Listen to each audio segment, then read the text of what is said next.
Have you made a decision for Jesus or a commitment to Jesus? There's a difference. There shouldn't be, but there is a difference.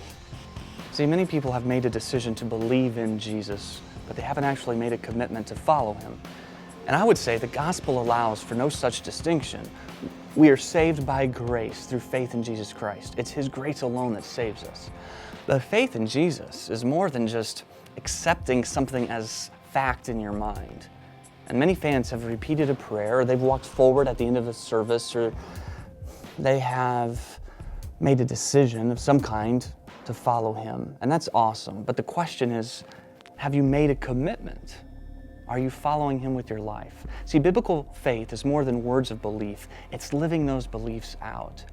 And when we decide to believe in Jesus without actually making a heartfelt commitment to follow after him, then we become nothing more than just fans. We tend to define belief as the acceptance of something that is real or true. But biblical belief is more than that. It's more than just an intellectual acceptance or a heartfelt acknowledgement. It is a decision to follow Jesus. It's a commitment to live like him. Following, by definition, requires movement. I mean, it's implied in the word that if you follow, you're going towards something. You're moving in a certain direction. You're not just sitting in the stands, or maybe I should say you're not just sitting in the pews cheering. You're going after. You're following him. If you read through the 4 Gospels that tell you of Christ's life, you'll find that Jesus says, "Believe in me," about 5 times. But you care to guess how many times Jesus says, "Follow me"? He says it about 20 times. Now, I'm not saying that there is a difference between believing and following, and that following is more important than believing. Those two things are completely connected. They are the heart and lungs of faith. One can't live without the other. If you try to separate the message of follow from the message of believe, the whole thing dies in the process. So here's what I want to do. I want to introduce you to Shelbi Draper. Shelbi had always known in her head that Jesus was God's son.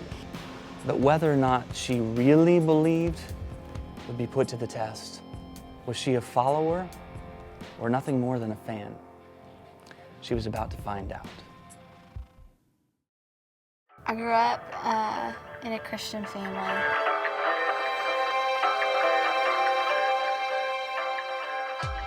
With a mom that prayed from the very beginning with every kid that she had. Her heart's desire was that they would know the Lord and pursue the Lord. Nothing else mattered. I grew up very normal, always going to church. Well, normal for us. We were all very athletic, including me. I started off as a dancer, and then played soccer, and then basketball, and then softball, and then golf. But growing up as being very athletic and stuff, I did have health complications. Like when I played soccer, my legs would hurt really bad, and my calves would just ache. I was diagnosed with a spinal thing. It's called tether cord syndrome, and so they did a spinal surgery on me and thought everything was fixed. I always had really tight calves, and when they cut the cord in my back, it kind of released all that. I can specifically remember a moment I had in my room just weeping because in that moment the Spirit was saying, "Shelbi, this isn't it. There's something more than this, so just prepare yourself." And I remember just weeping at the thought of that. Didn't have a clue what that meant, nothing. Continued on with life, but always, always remembered that at 13 years old.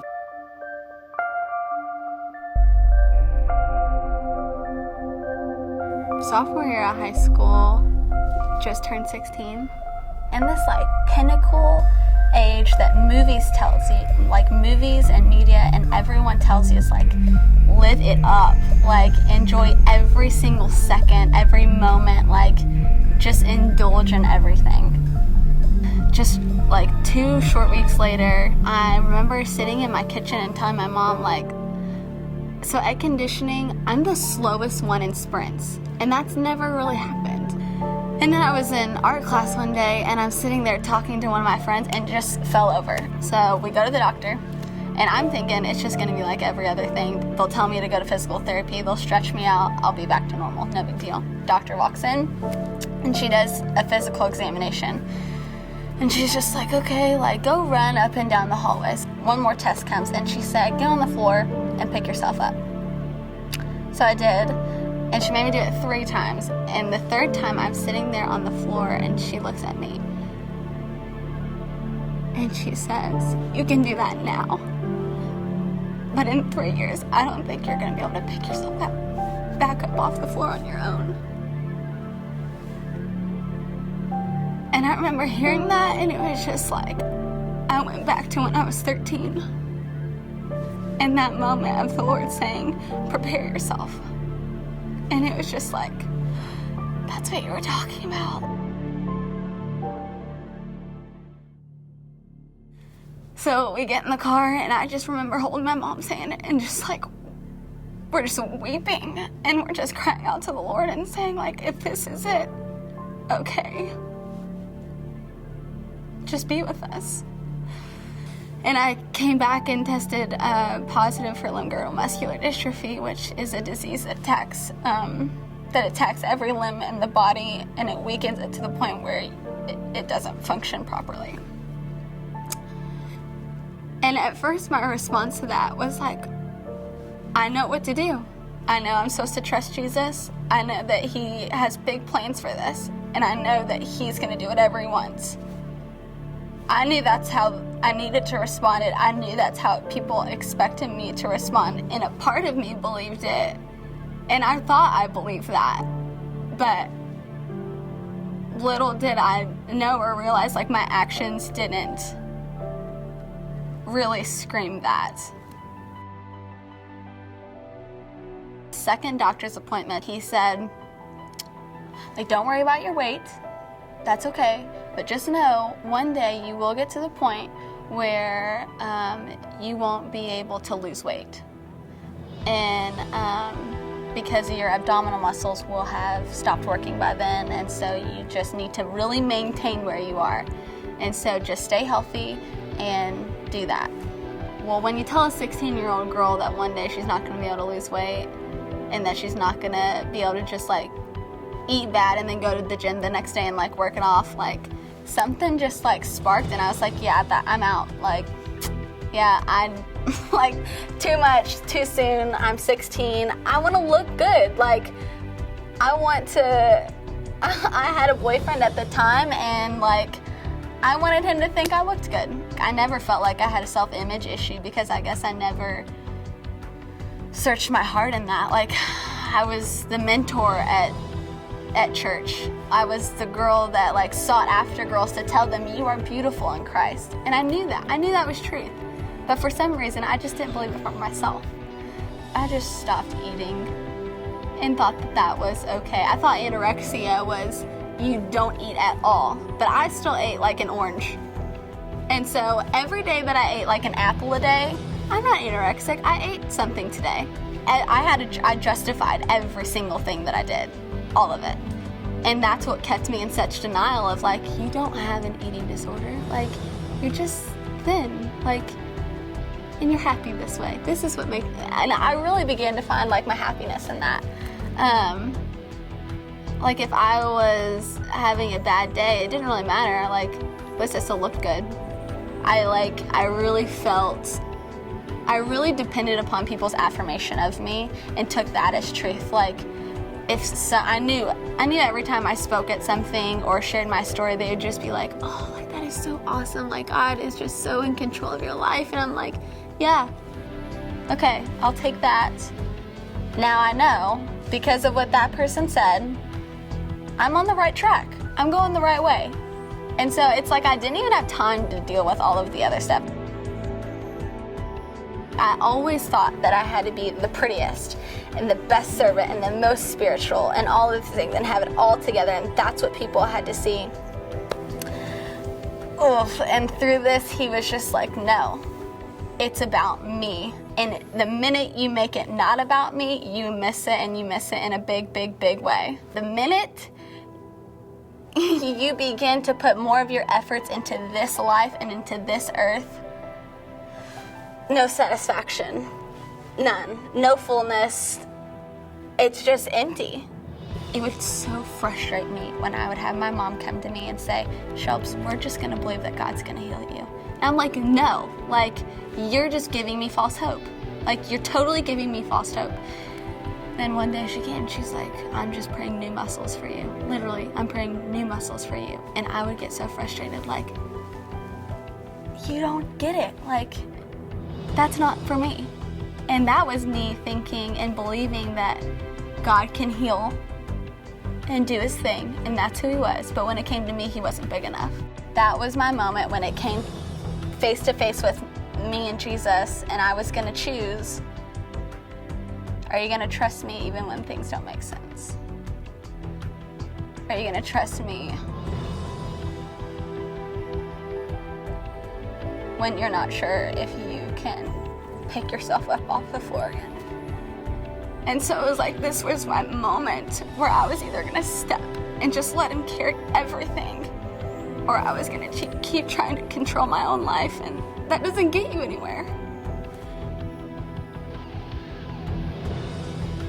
And so my moment was really me saying, like, do you believe that do you believe him when he says he holds your right hand every step of the way? And that he provides everything you need, and that in him all things hold together, and that he goes before you in all things.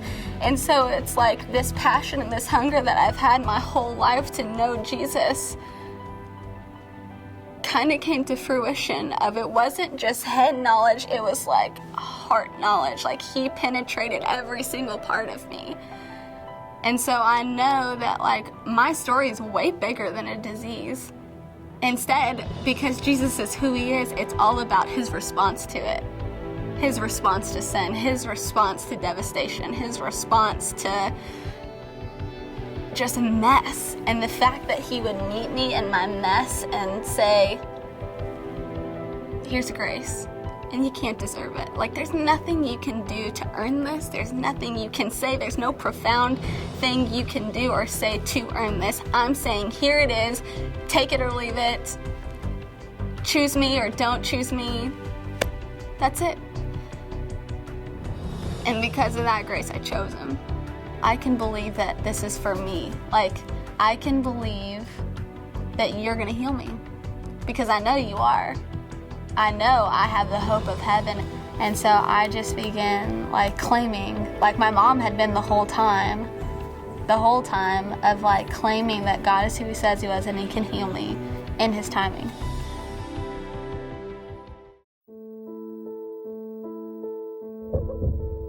On February 8th, I went up to the doctors. I had my, like, regular checkup. With muscular dystrophy, you just always decrease. Everyone's progression is different depending on, like, how fast or slow it's gonna be, but it is always at a weaker point. It's always downhill. Like, that's the disease. You cannot get stronger from it at all. I walk into the doctor's office and he does my physical examination. He sits down and he's just like, he looked so puzzled, like couldn't even talk at first. Like, had no clue what to say. And he looks at me and he says, it's not even that you've gotten a little bit stronger, you're progressively getting stronger. You're stronger now than you were your last doctor's appointment. And he's like, I can't explain that. He says, I see patients from all over the world with your type of muscular dystrophy. You're the strongest, obviously, out of all of them, but you keep getting stronger. And so my dad looks at the doctor and he's like, have y'all ever seen this before? Like, does this happen? Where, you know, like sometimes people just like plateau and it looks like they're getting stronger, but they're really not. And he's like, no. And may I remind you, 3 years ago when I was 16, and I sat on the floor in Dr. Gabriel's office, and she looked at me and said, in 3 years from now, I don't think that you're gonna be able to pull yourself off the ground. And today, 3 years from that day, I get to say to you, because God is who he says he is, and because he can do what he says he can do, I'm still getting up off the ground. And not even that, but I'm stronger than I was before. What I'm so grateful for him is that I'm stronger spiritually now. And that's what matters. And I know that like not everyone gets healed. But that doesn't mean God isn't just as present in that person's life. You look back in scripture and every person that he came into contact with, not everyone was healed. But some were, to show the glimpses of eternity and to say, my response to a disease that is from sin is always blessing. I'm a Christian and I have this disease. Therefore, God wants to do something through it. And then I get this opportunity to go up to UK to speak in the Theta Sorority House about the nonprofit because they want to start raising money for it. So I'm like, God, like, what's the message? What's the word that you know that these daughters of yours need to hear? He's faithful, and so of course he gave me what he wanted me to share, and it was this. It was like, Shelbs, really think through. And I realized, like, this whole thing is being started because of a father's anguish over his daughter. When my mom and my dad came together to have this baby, to grow up as a child, to function the way that they intended it for it to function physically, and when it didn't, their hearts broke. And so this was my dad doing everything he could to say, no, like, I trust you, Jesus, but like, this is my daughter and my heart hurts because she's not functioning the way I thought she was going to function. And the Lord was just like, Shelby, don't you see every time my creation does not function the way I intended them to function, my heart hurts. It hurts so bad. I'm in anguish over these daughters that don't know that I created them and therefore I have something to say about the way they live their life. When they don't get that, when they don't see that, I am in anguish over them. And I'm just thinking, like, every time I chose to live life my own way, it hurt his heart. Because that's not the way we were intended to function. Disease, defeat, death, divorce, whatever it may be, doesn't get the last word. Not ever. Jesus didn't sit in a grave. 3 days later, he rose from the dead. Death didn't get the last word. And so in my situation, that's been a huge lesson for me to learn. That in the face of darkness, God's response to that is, I'm not finished. Though Satan may strike your heel and that hurts, Jesus is screaming, I'm going to crush your head. I win. End of story. Will you let me win? Will you put down your guard and you trying to control everything so that I win? And through the defeat that he had on the cross and through his resurrection, we get to claim victory today. Today. And so amidst every dark thing we face in life, it doesn't have the last word, and so it doesn't rule, he does. The end.